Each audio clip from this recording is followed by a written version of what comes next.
20, nós estaremos encerrando nesta noite a exposição deste capítulo inicial da exposição que temos feito acerca dessa carta. O texto diz assim: Timóteo, meu filho, dou-lhe esta instrução, segundo as profecias já proferidas a seu respeito, para que, seguindo-as, você combata o bom combate, mantendo a fé e a boa consciência, que alguns rejeitaram e por isso naufragaram na fé. Entre eles estão Himeneu e Alexandre, os quais entreguei a Satanás para que aprendam a não blasfemar. Então esse é o texto que temos diante de nós esta noite, um texto pequeno, poucos versículos, mas acredito que, apesar de ser poucos, são versículos essenciais para o nosso crescimento espiritual. Eu queria iniciar nesta noite falando sobre um relato de algo que eu li há algum tempo. Estava lendo um livro na área teológica e lá eu encontrei um relato que eu achei muito interessante. Já que nós estamos falando sobre batalha espiritual, que era o que Timóteo estava travando naquela igreja, é importante que falemos sobre algumas batalhas, alguns conceitos errôneos que as pessoas têm de Deus atualmente. Esse autor diz o seguinte: há alguns anos, vi horrorizado o convidado de uma rede de televisão carismática explicar a base bíblica de seu ministério positivo. Esse homem estava sentado em um programa de televisão e estava explicando a base de seu ministério. E lá ele disse para o apresentador o seguinte: meu ministério está plenamente baseado no versículo de minha vida. Algo que talvez seja novo para você. Esse homem exercia o seu ministério com um versículo básico, que era Mateus capítulo 19, versículo 26, que diz assim: para Deus tudo é possível. Ele disse que Deus lhe deu esse versículo para que ele exercesse o seu ministério, porque ele nasceu em 1926. Ele juntou o texto como um todo e disse: esse é o versículo de minha vida e Deus me deu esse versículo, e é por isso que eu tenho desenvolvido esse ministério. Intrigado com o método de obtenção do versículo da vida, o autor descreve, o apresentador do programa, que estava entrevistando aquele indivíduo, começou a folhear uma Bíblia que ele tinha em mãos com euforia. Ele pensou que também poderia encontrar na Bíblia um versículo de sua vida. E ele disse assim: eu nasci em 1934. O versículo de minha vida, então, deve ser Mateus, capítulo 19, versículo 34. Então ele foi lá e descobriu que Mateus 19 não tem o versículo 34. Ele para apenas no versículo 30, ou vai apenas até o versículo 30. Esse homem não desanimou e pulou para outro livro da Bíblia, que foi o livro de Lucas. E lá ele leu o capítulo 19, versículo 34, que está escrito assim: responderam, porque o Senhor precisa dele. É isso que está lá nesse texto. O autor que eu li diz que o apresentador ficou emocionado e começou a exclamar o seguinte: o Senhor precisa de mim. Ele disse e repetiu: o Senhor precisa de mim. Que versículo maravilhoso, ele disse. Nunca tive um versículo da minha vida, mas agora o Senhor me deu um. Obrigado, Jesus. Aleluia. E aí a história diz que o auditório presente começou a aplaudir aquele homem por ter encontrado o versículo de sua vida. Mas, naquele momento, a esposa do convidado do programa, que tinha apresentado inicialmente a ideia de um versículo para a sua vida, disse: ei, espere um pouco, você não pode usar esse versículo. Na verdade, esse texto se refere a um jumento. E você deve estar pensando aí em casa que esse texto se refere ao momento em que Jesus pede que os seus discípulos peguem um jumento. E quando questionado, é dito que Jesus precisava do jumento. O que isso tem a ver com o nosso texto de hoje? Primeiramente, eu quero dizer para os irmãos que a Bíblia não é uma roleta russa, onde você simplesmente começa a folheá-la para encontrar as respostas que você colocou em seu coração, com base em suas próprias motivações carnais. A Bíblia não é isso. Timóteo estava exercendo o ministério em meio a um fogo cruzado. E ele precisava de muita segurança para exercer a sua função naquele local. Por isso ele precisava de base bíblica sólida. E é justamente isso que o apóstolo Paulo coloca aqui diante de nós. Ele vai dizer para Timóteo o seguinte, ao iniciar esse texto: Timóteo, meu filho, dou-lhe esta instrução segundo as profecias já proferidas a seu respeito. Então, provavelmente, em algum momento da vida de Timóteo, foi-lhe dito alguma coisa que foi fundamental para que ele exercesse o seu ministério. E o tempo todo o apóstolo Paulo está dizendo: lembre-se disso, você foi chamado com um propósito, e esse propósito precisa ser aquilo que deve ser a base do seu ministério, a base da sua vida cristã. E aqui nós encontramos nesse texto o seguinte: o seu chamado é o fundamento principal para lutar as batalhas espirituais. Aqueles que verdadeiramente tiveram um encontro com Cristo, esse mesmo Cristo vai lhes dizer aquilo que é o propósito de suas vidas. Em algum momento isso fica claro. E é justamente isso que nós precisamos enxergar a cada dia de nossas vidas, principalmente quando estamos enfrentando as lutas, as batalhas espirituais.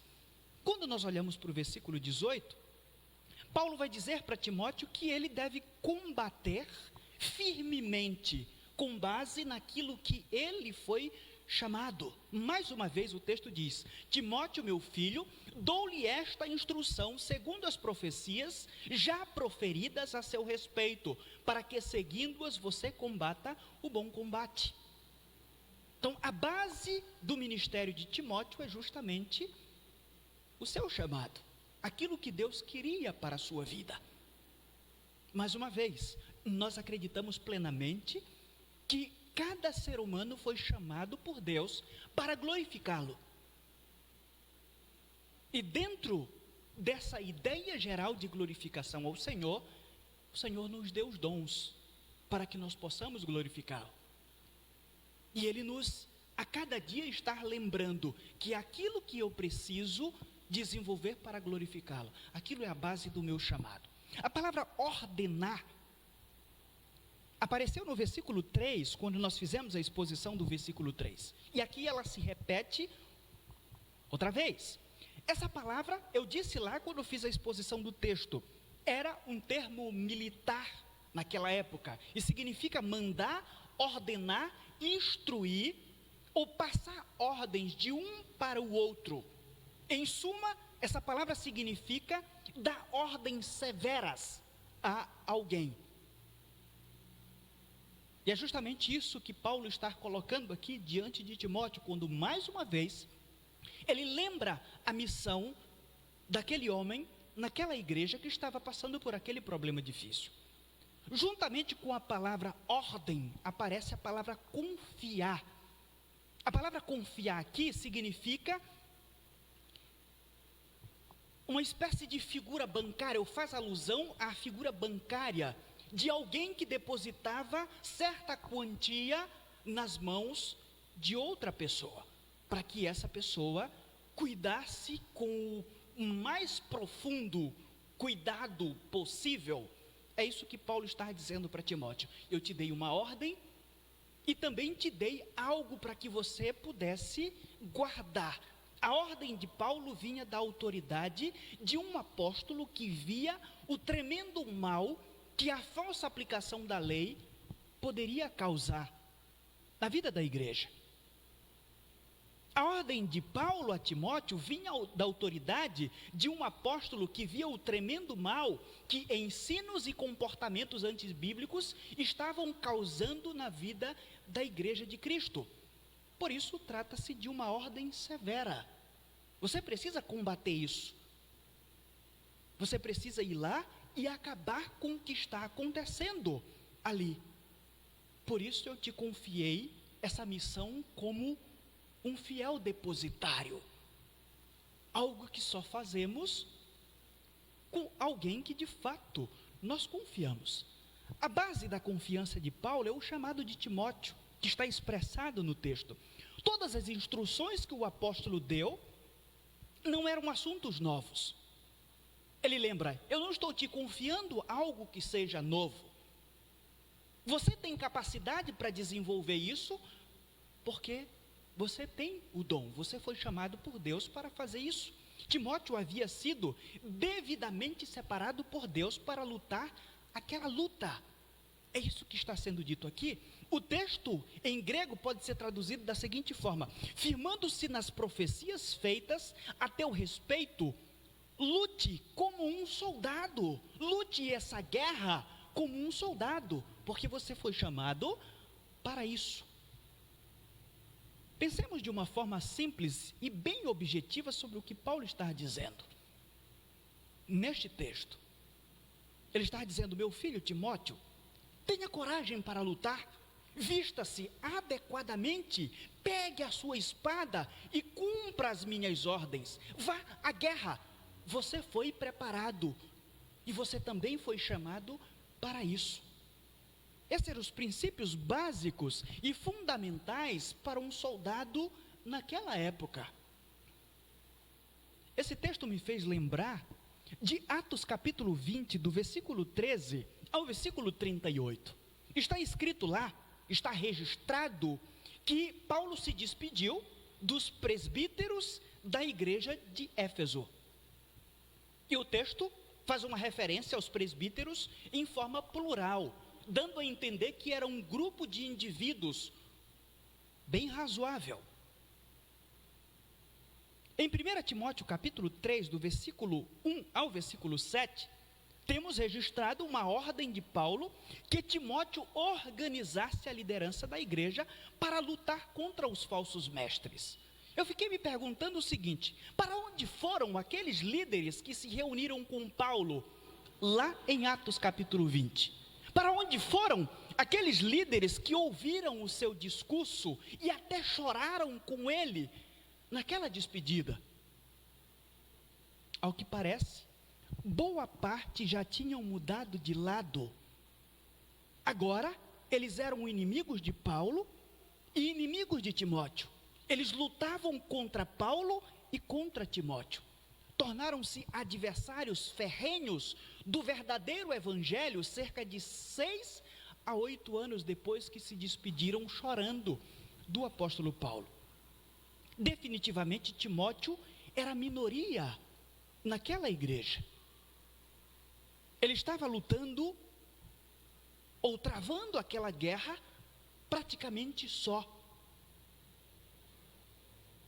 O único soldado para combater um batalhão de Macedos, Valdomiro Santiagos, os Malafalhas, os RRs, Soares, os Agenor Duques, dentre outros. A diferença é que hoje esses falsos profetas, ou esses falsos mestres, estão separados, cuidando de seus próprios interesses, mas na época de Timóteo, estavam todos juntos em um mesmo local contra ele.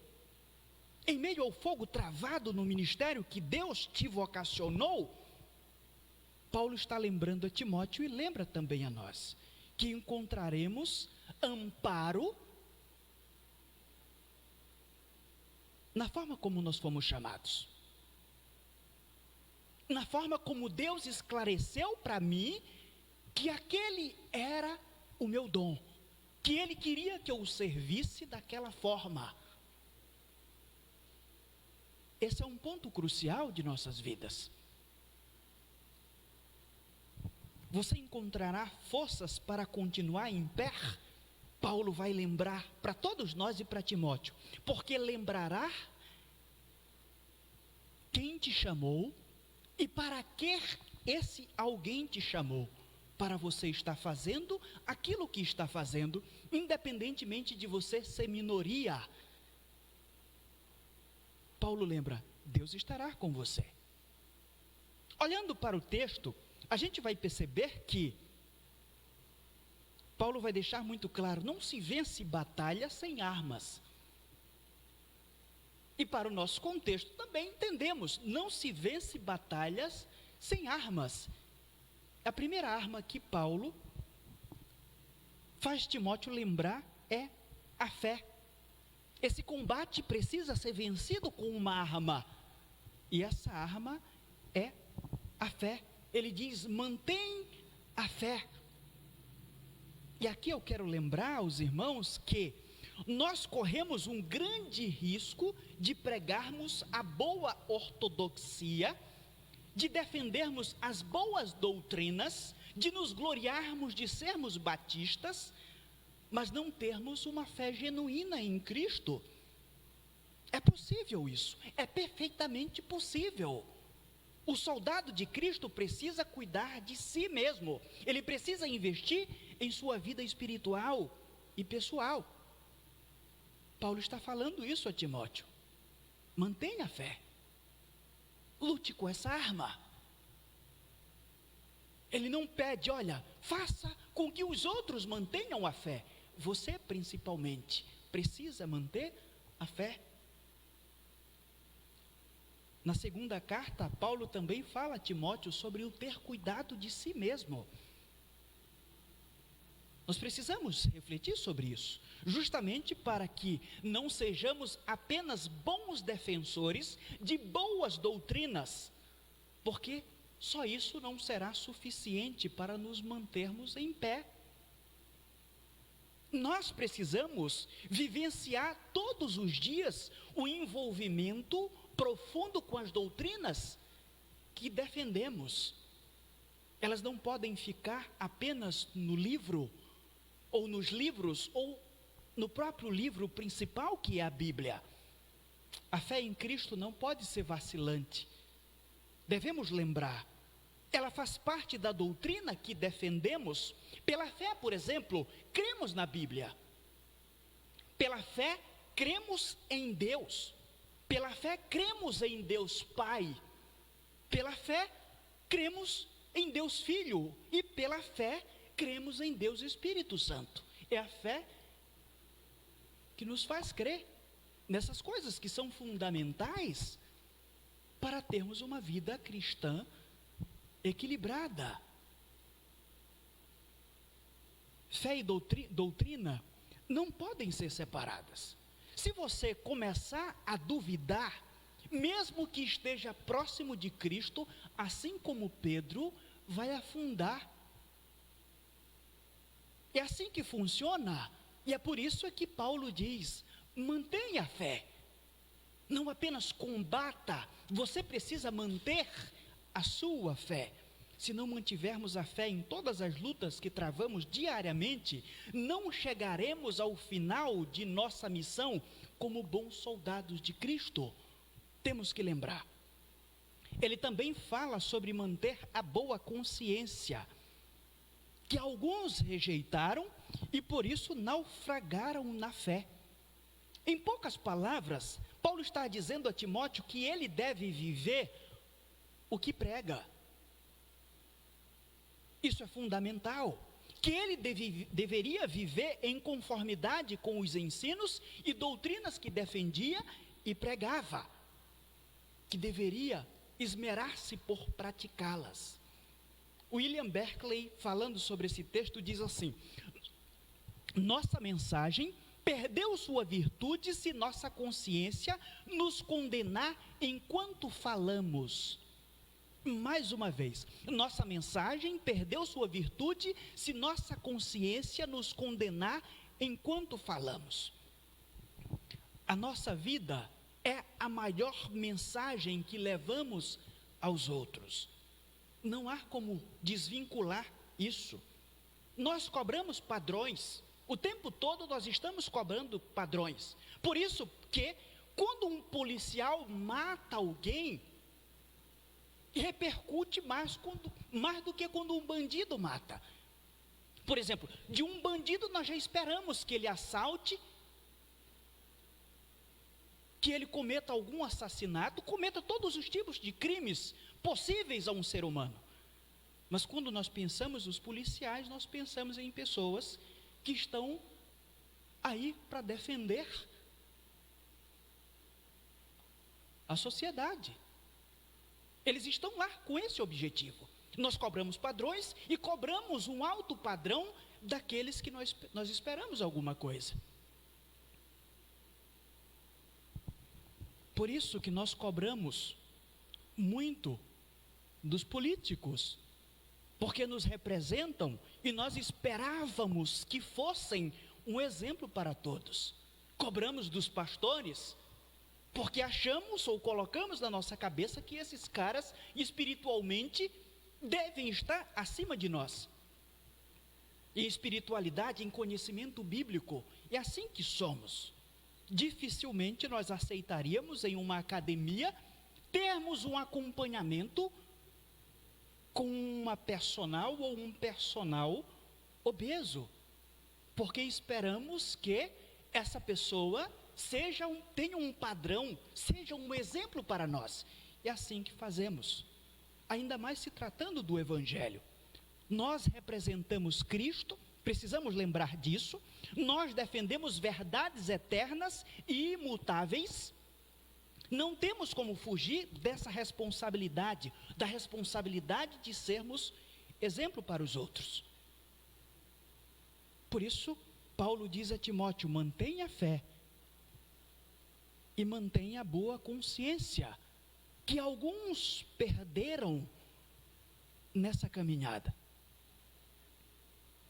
A sociedade, meus irmãos, pode até não aceitar o que defendemos, mas não pode ver motivos para isso em nossas vidas. As pessoas podem até dizer: eu não concordo com aquilo que você defende, mas não pode ver em nossas vidas nós fracassando naquilo que estamos defendendo como verdade. Por último, Paulo apresenta a Timóteo um exemplo do fracasso espiritual. Você olha para o texto e vai ler. Ele diz assim: entre eles estão Himeneu e Alexandre, os quais entreguei a Satanás, para que aprendam a não blasfemar. O texto anterior fala: por isso naufragaram na fé. O versículo anterior que Paulo está falando a Timóteo como exemplo. E aqui ele cita 2 homens. A passagem fecha aqui com um exemplo severo de 2 membros da igreja que tinham rejeitado ou repudiado deliberadamente a boa consciência. É essa ideia que Paulo transmite aqui a Timóteo. Esses homens haviam desgraçado as suas próprias vidas por rejeitarem a boa consciência. Himeneu, se você ver no texto aí, acompanhar no capítulo 2, versículo 17, ele vai ser mencionado outra vez. Desculpem, lá em 2 Timóteo, capítulo 2, versículo 17, ele vai ser mencionado outra vez. E Alexandre pode ser justamente um Alexandre que é referido por Paulo em 2 Timóteo também, no capítulo 4, versículo 14. A gente já fez a exposição, já falou sobre esses indivíduos. Paulo tem aqui, diante de nós, algumas queixas contra esses homens. A primeira delas é que eles rejeitaram a fé. Eles decidiram viver conforme os seus próprios padrões. Tornaram-se deuses de si mesmos. É isso que nós entendemos. O homem sem fé no Deus verdadeiro crê em si mesmo, em nada mais. Eles rejeitaram a fé. Paulo diz também que eles rejeitaram a boa consciência. Esses homens eram tão egoístas que não se importavam mais com o testemunho cristão. O que eles pregavam estava diante de todo mundo, de forma escancarada, juntamente com as suas vidas de podridão, de pecado. Eles não eram modelo espiritual para ninguém. Paulo diz, eles rejeitaram a boa consciência. Eles não estavam nem aí para a vida espiritual. E é interessante, eu tenho visto isso, eu conheço algumas pessoas que quando eu tive contato com elas, essas pessoas expressavam ter uma fé vibrante. E hoje, depois de alguns anos, algumas delas depois de 10 anos, ou até mais, são pessoas que não acreditam mais na Bíblia. E é muito interessante que algumas dessas pessoas, em todos os ambientes que estão, independentemente de ser um ambiente, eu diria que, de discussão teológica, pode ser até uma festa de aniversário, a pessoa chega lá e coloca essa teologia falsificada dentro daquele contexto. Eu tenho ouvido dessas pessoas que eu conheço esse tipo de coisa. Tenho visto, por exemplo, como a vida delas mudou totalmente no sentido espiritual. Houve uma queda profunda em espiritualidade. Elas não se importam mais com o que as pessoas pensam delas, com aquilo que elas creem ou com aquilo que elas fazem. Elas não fazem questão de esconder mais, mas tem um triunfo, que é o de, o tempo todo, denunciar aqueles que defendem uma boa teologia, mas não praticam essa boa teologia. É por isso que Timóteo foi alertado pelo apóstolo Paulo: mantenha a fé, mas também mantenha uma boa consciência. Age como um verdadeiro cristão. Mantenha um padrão de testemunho cristão diante das pessoas. Mais uma vez, nós estávamos, antes de concluir a mensagem de hoje, falando sobre o ensino mortal de Himeneu e Alexandre, que Paulo entregou a Satanás. E nós dissemos o seguinte, que não foi uma excomunhão, a Igreja Católica fazia, não se tratou também daquilo que Paulo prescreveu em 1 Coríntios capítulo 5, onde ele disse aos irmãos que deveriam disciplinar o indivíduo que estava convivendo com a própria esposa do seu pai. Não se tratava disso.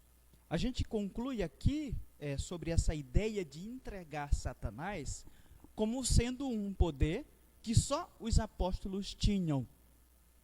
E a gente lembra então a história de Ananias e Safira, que mentiram para Pedro, dizendo que eles tinham vendido uma propriedade por um tal valor e entregaram tudo. E na verdade eles não fizeram isso. Eles estavam apenas querendo aparecer, porque outros indivíduos da igreja estavam fazendo isso. E por isso, Pedro vai dizer que eles mentiram ao Espírito Santo e eles morreram por causa disso. Era um poder diferente, que não é semelhante ao poder que temos hoje. Esse tipo de coisa, de entregar Satanás, era um poder que só os apóstolos tinham. Nós não temos esse poder. Precisamos também entender que quando o homem se distancia da comunhão de Cristo e da igreja, apesar de não termos o poder de entregá-lo a Satanás, ele próprio já está entregue a Satanás. independentemente daquilo que façamos. E é justamente o que nós temos como algo para hoje. Todo indivíduo que se distancia de Deus, seguindo padrões que não são os padrões bíblicos, em si já está entregue a Satanás. Queremos lembrar mais uma vez, o seu chamado é o fundamento principal para lutar as batalhas espirituais que você trava em sua vida diária. Paulo, quando dá a missão a Timóteo, vai justamente lembrar: você está aí para fazer algo que Deus o chamou para fazer. Deus revelou a você que o seu ministério seria desenvolvido com esse propósito, de travar batalhas espirituais contra aqueles que tentam perverter as doutrinas cristãs. E eu faço uma pergunta a você. Você que está em casa, está nos assistindo, que foi escolhido por Deus para ser salvo, mas também tem um objetivo para desenvolver a sua salvação, glorificando a Deus conforme a capacidade que Deus te deu. Essa é a base das lutas que você vai travar desenvolvendo esse ministério. Aí a minha pergunta é: você sabe a forma pela qual Deus te chamou para glorificá-lo, servindo-o neste lugar, nesta comunidade? Meus irmãos, existem tantas pessoas por aí que não sabem disso. Existem pessoas que são ou fazem parte de uma igreja desde pequenos e já são idosos, e mesmo assim não sabem o objetivo que eles têm nessa vida, o ministério que deveriam desenvolver para glorificar a Deus, as batalhas que deveriam travar em nome do Senhor. É importante nós entendermos isso, porque quando vamos desenvolvendo as nossas vidas cristãs e encontramos dificuldades, o nosso objetivo na vida de servir ao Senhor vai nos lembrar que precisamos continuar lutando, precisamos continuar vibrantes, porque o nosso objetivo principal é fazer a vontade do Senhor, é servi-lo com sinceridade, tendo como base a salvação que Ele nos deu na pessoa de seu Filho e também o ministério pelo qual nos vocacionou. São essas as breves palavras que nós tínhamos para os irmãos esta noite. E eu espero que essas palavras possam nos fazer meditar plenamente naquilo que nós temos vivido nesses dias. Lembrem-se, a base de tudo está na palavra de Deus que Ele nos revelou. Eu espero neste momento que os irmãos possam meditar profundamente em tais verdades e que possamos descansar a cada dia no Senhor, que Ele tem uma missão para nós neste mundo e ela não vai se encerrar enquanto nós não cumprirmos totalmente, principalmente se temos procurado cumpri-la de acordo com a sua vontade. Baixa a sua cabeça e vamos orar. Nosso Deus e Pai, agradecemos e engrandecemos o Teu santo nome por Tua palavra, que está diante de nós, exposta de forma imperfeita, porque como ser humano eu sou imperfeito. Imperfeito no falar, imperfeito nas ideias e imperfeito principalmente na vida espiritual. Eu sou um pecador, mas eu entendo que a Tua palavra opera além da natureza humana. Ela tem esse poder. Como dizia Santo Agostinho, quando se referia a alguns dogmas da igreja, ex opere operato opera além das obras humanas. A tua palavra sempre vai operar além de nós. E eu te peço neste momento que ela nos faça meditar nas verdades que foram expostas neste dia, neste local. Eu te peço, Pai, que coloque no coração de cada um dos teus servos que estão em casa o desejo de viver para ti, de desenvolverem a vida cristã para ti, de batalharem as batalhas espirituais em nome de Cristo, com base principalmente naquilo que Cristo os vocacionou. Senhor, as nossas igrejas estão cheias de pessoas que não sabem o motivo pelo qual foram chamadas. Alguns acham que foram apenas para serem salvos e passarem a vida toda com um bumbum sentado em um banco de uma igreja, e nada mais. E vivem uma vida cristã mesquinha, e que nós nos atrevemos até a questionar se houve uma verdadeira conversão, porque aquele que verdadeiramente encontrou-se com Cristo se ocupa e se preocupa com a eternidade de outras pessoas. E dentro do seu coração existe um fervor profundo de alcançar pessoas através dos dons que recebeu. Eu te peço que desperte isso em nós, que nos faça pensar profundamente nessas verdades, para que assim nós possamos ser diferentes a partir de agora. Nos ajude a pensarmos que o mundo a cada dia se distancia da tua palavra, mas nós, mesmo que chegarmos a ser minoria, precisamos continuar firmes. Timóteo estava ali como líder sozinho. Ele teve que montar uma liderança para travar as batalhas com ele. Mas até então ele estava enfrentando resistência e só.